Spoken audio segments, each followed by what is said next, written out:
Communist party মার্ক্সবাদী 24তম party সর্বভারতীয় মহাসম্মেলন বা party Congress আজকে অনুষ্ঠিত হতে যাচ্ছে। আজ থেকে 6 এপ্রিল পর্যন্ত তামিলনাড়ুর মাদুরাই শহরে।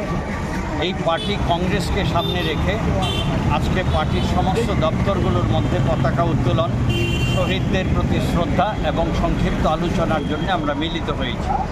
24তম পার্টি কংগ্রেস থেকে আগামী 3 বছরের জন্যে পার্টির যে রণকৌশলগত লাইন তৈরি হবে, ওই লাইনকে সামনে রেখে আমরা লড়াইয়ের জন্য প্রস্তুতি গ্রহণ করব।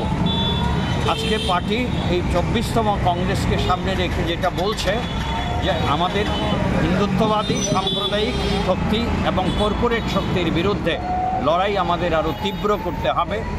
আমাদের দেশে বাম আন্দোলনকে আরও বেশি শক্তিশালী করার জন্য পার্টিকে আরও ভূমিকা গ্রহণ করতে হবে। সিপিআইএম তার স্বাধীন শক্তি বৃদ্ধির জন্যে আরও বেশি ভূমিকা গ্রহণ করবে।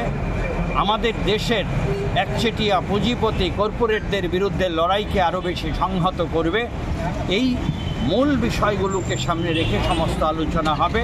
পরবর্তী পার্টি কংগ্রেসের সিদ্ধান্ত আমরা বাস্তবায়িত করব।